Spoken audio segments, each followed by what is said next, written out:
A Beggar Turns Servant. Govind was a beggar newly arrived in the city of Pudupet.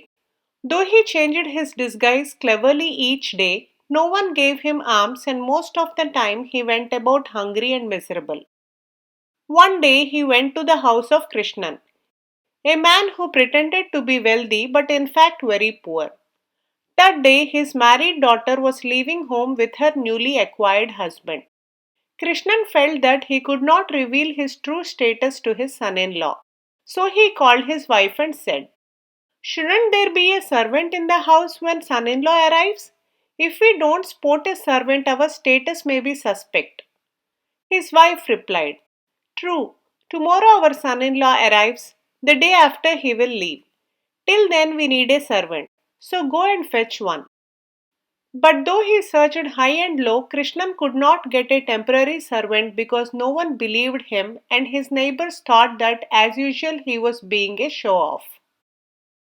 Govind the beggar thought this an excellent opportunity to earn some money. Next day in the morning he put on the garb of a servant and stood near the door of Krishnan's house. Soon afterwards the son-in-law arrived in a horse carriage and Govind ran to get the luggage. Ram, the son-in-law, thought that Govind was Krishnan's servant and so allowed him to carry all the luggage into the house. Krishnan, on the other hand, thought that Govind was Ram's servant. Govind was well looked after by Krishnan's household and as the servant of the son-in-law was given all the kinds of presents.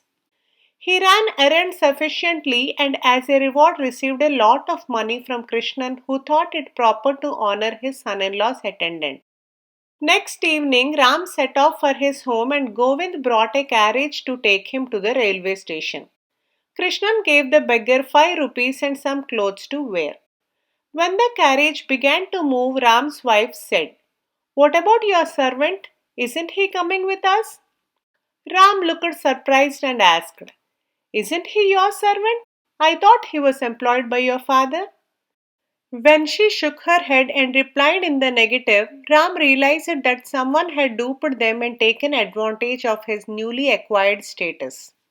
Meanwhile, Krishnan happily perceived that Govind was going a separate way and thought to himself that all's well that ends well. At least he did not have to employ a servant as his new son-in-law had brought his own. As for Govind, his ruse had worked and he received a lot of gifts for his labor. Please like, share and subscribe if you enjoyed this video. Do provide your feedback in the comment section below. Thanks for listening.